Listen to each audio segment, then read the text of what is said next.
வணக்கம் நண்பர்களே.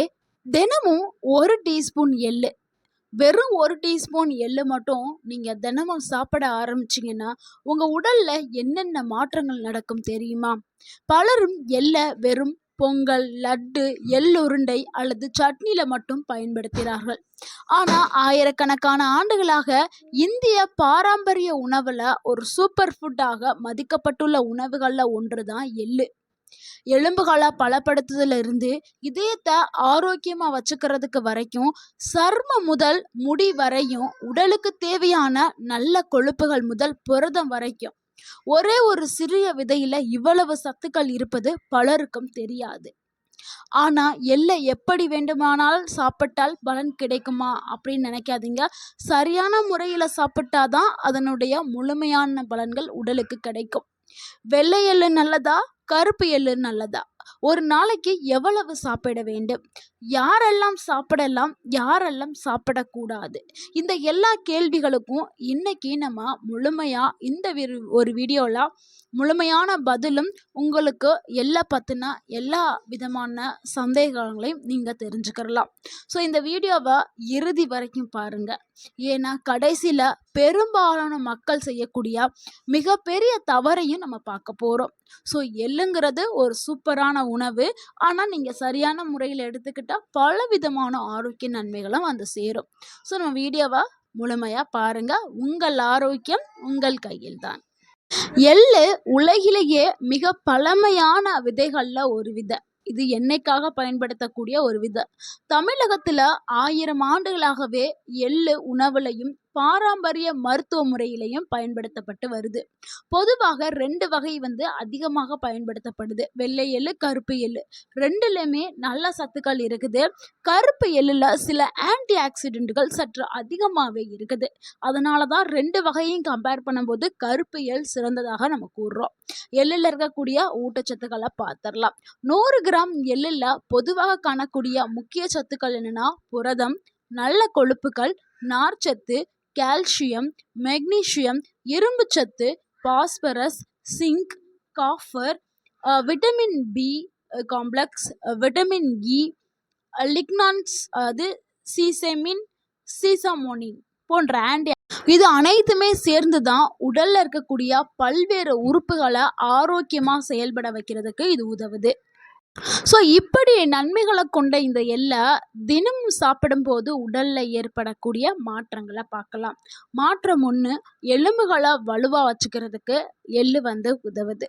வயது அதிகரிக்கும் போது முக்கியமாக பெண்களுக்கு எலும்புகளுடைய அடர்த்தி குறையும். இது இயல்பான ஒன்று தான். ஏன்னா வயது அதிகரிக்கும் போது நடக்கக்கூடிய மாற்றத்தினால ஏற்படுறது. இதனால மூட்டு வலி, முதுகு வலி, சிலருக்கெல்லாம் கடுமையான மூட்டு வலி, முதுகு வலி ஏற்படும். எலும்பு பலவீனம் போன்ற பிரச்சனைகள் ஏற்படலாம். ஆனா எள்ளுல கால்சியம் மற்றும் மெக்னீசியம் போன்ற கனிம சத்துக்கள் இருக்கிறதுனால இது ஆரோக்கியமான உணவு முறையோடு சேர்த்து இந்த எள்ளையும் நம்ம பயன்படுத்தும் போது எலும்பு சார்ந்த நோய்கள் தடுக்கப்படுது. ஸோ எலும்புகள் வலுவாக்கப்படுது. எலும்பு சார்ந்த அந்த ஆஸ்ட்ரோபோரோசிஸ்ன்னு சொல்லக்கூடிய எலும்பு தேய்மான நோய் இதெல்லாம் தடுக்கிறதுக்கு எள்ளு பயன்படுது. இது எல்லாத்தையும் நம்ம தொடர்ந்து எடுக்கும் பொழுது எலும்பு நோய்கள் குணமாக்கப்படும்.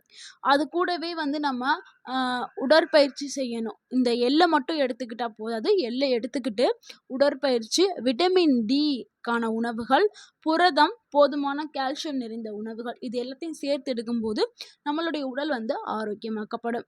அடுத்த 2வது மாற்றம் என்னன்னா, இதயத்தை ஆரோக்கியமா வச்சுக்கிறதுக்கு எள்ளு பயன்படுது.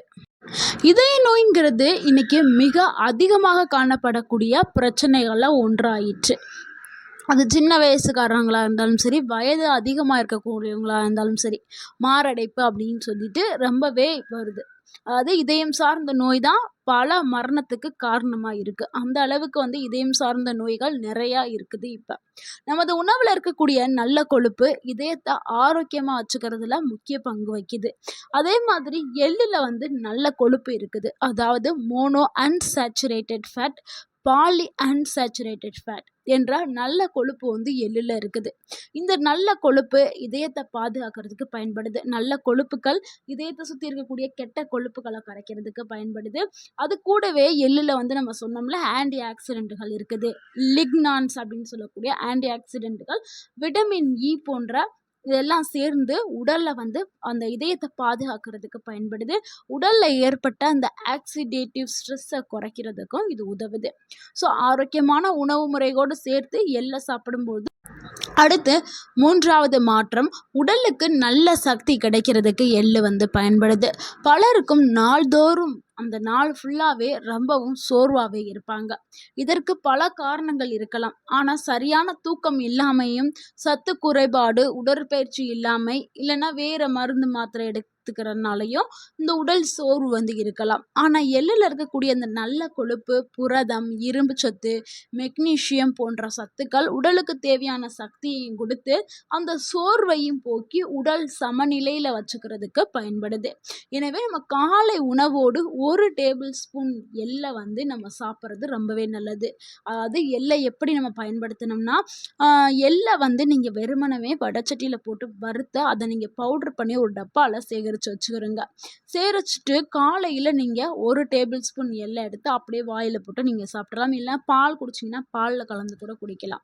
ஸோ உங்களுக்கு டேஸ்ட் எதாவது வேணும்னா எள்ளும் வெல்லம், பனங்கற்கண்டு இந்த மாதிரி கூட நீங்கள் சேர்த்து சாப்பிட்லாம். ஸோ அப்படி சேர்த்து சாப்பிட்டு வரும்போது உடல் சோர்வு வந்து குறையிறதுக்கு குறைஞ்சு நல்ல ஒரு புத்துணர்ச்சியான ஒரு பாடி வந்து கிடைக்கும். அது கூடவே வந்து நல்ல ஒரு சுறுசுறுப்பாகவும் நீங்கள் இயங்க ஆரம்பிப்பீங்க இந்த மாதிரி எடுக்கும்போது. அடுத்து 4வது மாற்றம், இரத்த சர்க்கரை அளவை கட்டுப்பாட்டில் வச்சுக்கிறதுக்கு எள்ளு வந்து பயன்படுது. இன்னைக்கு இந்தியாவில் பல குடும்பங்களில் ஒருவருக்காவது சர்க்கரை நோய் வந்து இருக்குது. இதனால பலரும் எள்ளு சாப்பிட்டால் சர்க்கரை நோய் குணமாகும் அப்படின்னு கூறப்படுது. சில ஆராய்ச்சிகள் என்ன சொல்லுதுன்னா, எள்ளு வந்து சர்க்கரை நோயை குணப்படுத்தும். அதாவது அது கூடவே சரியான உணவு பழக்கங்களை எடுத்துக்கிற போது இது குணப்படுத்தும் அப்படின்னு சொல்லுது சில ஆராய்ச்சி. எள்ளுல வந்து நார்ச்சத்து, நல்ல கொழுப்புகள் மற்றும் மெக்னீசியம் போன்ற சத்துக்கள் இருக்கிறதுனால சர்க்கரையை கட்டுப்பாட்டில் வச்சுக்கிறதுக்கு உதவும் அப்படின்னு சொல்லப்படுது. எள்ளு சாப்பிட்டா சர்க்கரை நோய் குணமாகும் அப்படின்னு நினச்சிட்டு நீங்கள் மருத்துவர் கொடுத்த மாத்திரையை நிப்பாட்டிட்டு எள்ளை மட்டும் சாப்பிடணும்னு நினைக்காதீங்க. அது ஒரு தவறான முடிவு. இந்த எள்ளு வந்து மருந்துக்கு மாற்றல்ல. எள்ளு வந்து சர்க்கரை அளவை வந்து கட்டுப்பாட்டில் கொண்டு வரக்கூடும். அதாவது உணவு பழக்கம், சரியான உணவு பழக்கம், எள்ளு, உடற்பயிற்சி இது எல்லாமே செய்யும்போது அது கட்டுப்பாட்டில் வரும். சிலர் என்ன பண்ணுவாங்கன்னா தப்பாக புரிஞ்சுக்கிட்டு உடனே டாக்டர் கொடுத்த மருந்து மாத்திரை எல்லாத்தையும் ஸ்டாப் பண்ணிட்டு எள்ளை மட்டுமே அதிகமாக சாப்பிடுவாங்க. எந்த ஒரு உணவையும் அதிகமாகவும் எடுத்துக்கொள்ளக்கூடாது. அதையும் நீங்கள் ஞாபகத்தில் வச்சுக்கிறணும். அடுத்து 5வது மாற்றம், கெட்ட கொலஸ்ட்ராலை குறைக்கிறதுக்கு எள்ளு வந்து பயன்படுது. நம்ம உடல்ல 2 வகையான கொலஸ்ட்ரால் இருக்கும். இது நம்ம அடிக்கடி கேள்விப்பட்டது தான். ஒன்று வந்து நல்ல கொலஸ்ட்ரால். அந்த நல்ல கொலஸ்ட்ராலை நம்ம என்ன சொல்லுவோம், HDL அப்படின்னு சொல்லுவோம். இன்னொன்று கெட்ட கொலஸ்ட்ரால், இது ஆபத்தை ஏற்படுத்தக்கூடியது, அது LDL அப்படின்னு சொல்லுவோமா. இந்த நல்ல கொலஸ்ட்ரால் என்ன பண்ணுதுன்னா ஆபத்தை ஏற்படுத்தக்கூடிய கெட்ட கொலஸ்ட்ராலை கரைக்கிறதுக்கு பயன்படுது. எள்ளில் இருக்கக்கூடிய ஜெசாமின் அப்படின்னு சொல்லக்கூடிய அந்த ஒரு சேர்மம் வந்து என்ன பண்ணுது, இந்த கெட்ட கொலஸ்ட்ராலை சரி பண்ணுறதுக்கு பயன்படுது. இதனால இதய ஆரோக்கியத்திற்கு எள்ளு வந்து பயன்படுறதாக சில ஆய்வுகளுடைய முடிவுகள் சொல்லுது. ஆனால் இதற்காக அதிக அளவில் எள்ளை சாப்பிடணுமா, அதிக அளவுலலாம் சாப்பிடக்கூடாது. அளவு கரெக்டாக எடுத்துக்கிறணும். ஸோ இதயத்திற்கு ரொம்ப நல்லது, கெட்ட கொழுப்பை வந்து போக்குது அப்படின்னு நினச்சிட்டு நிறைய பேர் தவறாக நிறைய எள்ளுகளை ஒரு நாளைக்கு உட்கொள்வாங்க. ஸோ அந்த மாதிரி எடுக்கக்கூடாது. ஞாபகத்தில் வச்சுக்கிறோங்க, எள்ளு வந்து அதிக கலோரி கொண்ட ஒரு உணவு. ஸோ அதிகமாக சாப்பிட்டிங்கன்னா உடல் எடை அதிகமாகும், கொழுப்புகள் சேரும். அதனால அளவோடு எடுத்துக்கிறது தான் ரொம்பவே சிறந்தது. அடுத்து 6வது மாற்றம், செரிமானத்திற்கு இது உதவி பண்ணுது. மலச்சிக்கல் பிரச்சனை இன்னைக்கு பொதுவான பிரச்சனையாயிருச்சு. அது முக்கியமாக 60 வயதை கடந்தவர்களுக்கு மலச்சிக்கல் பிரச்சனை இருக்கும். அப்படி இருக்கிறவங்க எல்லா உணவில் சேர்த்துக்கும் போது அவங்களுக்கு மலச்சிக்கல் ப்ராப்ளம் சரியாயிடும். ஏன்னா எள்ளில் வந்து நார்ச்சத்து அதிகமாகவே இருக்குது. இதனால் குடலோட இயக்கத்தை சீராக வச்சுக்கிறதுக்கு பயன்படுது. எள்ளை மட்டும் சாப்பிட்டு அப்படியே விட்டுறாதீங்க. அது கூடவே தண்ணீர் வந்து கண்டிப்பாக குடிக்கணும். ஸோ அப்போ தான் வந்து மலச்சிக்கல் முழுமையாக சரியாகும். எள்ளு, போதுமான தண்ணீர், காய்கறிகள், பழங்கள், முழு தானியங்கள் இது எல்லாத்தையும் சேர்த்து எடுக்கும்போது உங்களுக்கு மலச்சிக்கல் ப்ராப்ளம் முழுமை. அடுத்த மாற்றம் 7வது என்னன்னா, முடி ஆரோக்கியத்திற்கு எள்ளு பயன்படுது. இன்னைக்கு பலருக்கும் இருக்கக்கூடிய பிரச்சனை என்னன்னா, முடி பிரச்சனை தாங்க. எந்த பிரச்சனையா இருந்தாலும் சமாளிச்சிடலாம். ஆனா, இந்த முடி பிரச்சனைய சமாளிக்கவே முடியாது. ஏன்னா, அந்த அளவுக்கு முடி உதிர்தல் பிரச்சனை பெரிய பிரச்சனையா இருக்கு. சிலருக்குலாம் முடி முழுமையாவே கொட்டி தலையில வழுக்க விழுந்துருது. சிலருக்கு முடி வளரவே மாட்டேங்குது. அதே ஸ்டேஜ்ல இருக்குது. ஏன்னா, நம்மளுடைய உடலுக்கு அழகு கொடுக்கறதே முடிதான். அப்படி இருக்கக்கூடிய முடிய நம்ம ஆரோக்கியமா பாதுகாக்கிறதுக்கு என்னென்னமோ ட்ரீட்மெண்ட் எடுப்போம். காஸ்ட்லியான செலவுகள்லாம் செய்வோம். சிலருக்கு எதுவுமே ஒர்க் அவுட்டே ஆகாது. ஆனா எள்ள சாப்பிட்டா வெள்ளை முடி கூட கருப்பாகி விடுமா, வழுக்கை மறைந்து விடும் சொல்றாங்க. அதனால எள்ள நீங்க சாப்பிட்டு பாருங்க. எள்ளுல என்ன சத்து இருக்குன்னா, ஜிங்க் இருக்குது, காப்பர் இருக்கு, விட்டமின் இ இருக்கு, நல்ல கொழுப்பு இருக்கு, புரதம் இருக்கு. இந்த எல்லா சத்துமே முடியோடைய ஆரோக்கியத்திற்கு உதவக்கூடிய சத்துக்கள். ஸோ முடிய வளர்ச்சியை ஊக்குவிக்கிறதுக்கு இந்த சத்துக்கள் தேவைப்படுது. ஸோ எள்ளுல இந்த சத்துக்கள் இருக்கிறதுனால நீங்க சாப்பிட சாப்பிட முடி வளர்ச்சி ஊக்குவிக்கப்படும், வெள்ளை முடி கருப்பாகும், வழுக்கையிலையும் முடி வளரும் அப்படின்னு சொல்லப்படுது. ஸோ அதனால நீங்க எள்ள பயன்படுத்துங்க. முடி உதிர்றதுக்கு பலவிதமான காரணங்கள் இருக்கு. ஒன்று ஹார்மோன் மாற்றத்தால் முடி உதிரும். தைராய்டு பிரச்சனை இருந்தால் முடி உதிரும். இரும்பு சத்து குறைபாடு இருந்தால் உதிரும். மன அழுத்தம் இருந்தாலும் முடி உதிரும். இப்போ எல்லாருக்குமே மன அழுத்தம் இருக்குது, சின்ன குழந்தைங்கலேருந்து பெரிய ஆள் வரைக்கும். ஸோ அந்த மன அழுத்தத்தை எப்படி வெளியில் வரணுமோ அதுக்கான விஷயங்கள் எல்லாமே செய்யணும். இதுக்கு நீங்கள் நடைப்பயிற்சி செய்யலாம், யோகா செய்யலாம், மூச்சு பயிற்சி செய்யலாம். ஈஸியாக மன அழுத்தத்துலேருந்து வெளியில் வந்துடலாம். அடுத்து மரபியல் காரணங்கள்னாலையும் முடி உதிர்தலுக்கு காரணமாக இருக்கும். ஸோ முடி உதிர்தலுக்கு பலவிதமான பிரச்சனைகள் இருக்குது. உங்களுக்கு இந்த காரணங்களில் எதனால முடி உதிருது அப்படின்ட்டு நீங்கள் கமெண்ட் பண்ணுங்கள். அடுத்து மாற்றம் 8, சருமத்திற்கு நல்ல ஒரு பொலிவை கொடுக்கறதுக்கு எள்ளு பயன்படுது. நம்மளுடைய சரும ஆரோக்கியங்கிறது ரொம்பவே முக்கியம். வெளியில் நம்ம எவ்வளோ கிரீம்ஸ்கள் வாங்கி வெளிப்பூச்சா மட்டும் பயன்படுத்துகிறோம். அது மட்டும் போதாது, உடலுக்கு செல்லக்கூடிய சில முக்கிய உணவுகள் கண்டிப்பாக உடலுக்குள்ளே போனால் தான் நம்மளுடைய சருமம் எப்பொழுதும் பொலிவாக இருக்கும். ஆனால் எள்ளில் antioxidant, vitamin E, oxidative சேதத்துலேருந்து பாதுகாக்கக்கூடிய தன்மை இது எல்லாமே இருக்குது. ஸோ எள்ளை எடுக்க எடுக்க நம்மளுடைய சருமம் பொலிவாகவும் பாதுகாக்கவும் படும். அதனால் வாரத்துக்கு ஒரு முறையாவது நம்ம எள்ளை பயன்படுத்துறது ரொம்பவே நல்லது. அடுத்து 9வது மாற்றம், இரத்த சோகை உள்ளவர்களுக்கு எள்ளு ஒரு நல்ல ஒரு பலனை கொடுக்குது. எள்ளுல இரும்பு சத்து இருக்குது. இந்த எள்ளுல இருக்கக்கூடிய இரும்பு சத்து அந்த ஹீமோகுளோபின் அதிகரிக்கிறதுக்கு பயன்படுது. அனிமியான்னு சொல்லக்கூடிய அந்த ரத்த சோகையை சரி பண்றதுக்கு எள்ளு அடுத்து 10வது மாற்றம் என்னன்னா, நோய் எதிர்ப்பு சக்தியை அதிகப்படுத்துறதுக்கு எள்ளு பயன்படுது. எள்ளுல இருக்கக்கூடிய zinc, copper, selenium, anti accident உடல்ல இயல்பான நோய் எதிர்ப்பு சக்தியோட செயல்பாட்டிற்கு இது பயன்படுது. அது நோய் எதிர்ப்பு மண்டலத்தை வலுப்படுத்துறதுக்கு எள்ளு பயன்படுது. அடுத்து 11வது மாற்றம் என்னன்னா, பெண்களுக்கு கிடைக்கக்கூடிய நன்மைகளை பார்க்கலாம். பெண்களுடைய உடல் நலத்திற்கு தேவையான பல சத்துக்கள் எள்ளுல இருக்கு. குறிப்பா கால்சியம், இரும்புச்சத்து, மெக்னீசியம், காப்பர் போன்ற கனிமங்கள் சமநிலை உணவின் ஒரு பங்களிப்பாக இருக்குது. முக்கியமா பெண்களுக்கு அந்த மாதவிடாய் காலத்துல ஏற்படக்கூடிய அந்த டைம்ல அவங்க உடலுக்கு மிகவும் சத்தான உணவுகள் எடுத்துக்கிறணும். ஸோ அப்படி சத்தான உணவுகள்னு பார்க்கும்போது எள்ளு ஒரு சிறந்த உணவா இருக்கு. அவங்க அந்த டைம்ல எள்ளு உருண்டையோ இல்லை எள்ளு சட்னியோ இல்லை எள்ளு சார்ந்த உணவுகளை எடுத்துக்கிறலாம். அடுத்து ஆண்களுக்கு கிடைக்கக்கூடிய நன்மைகளை பார்த்துடலாம். எள்ளு சாப்பிட்டா குதிரை பலன் கிடைக்கும் அப்படின்னு நிறைய பேர் சொல்றாங்க.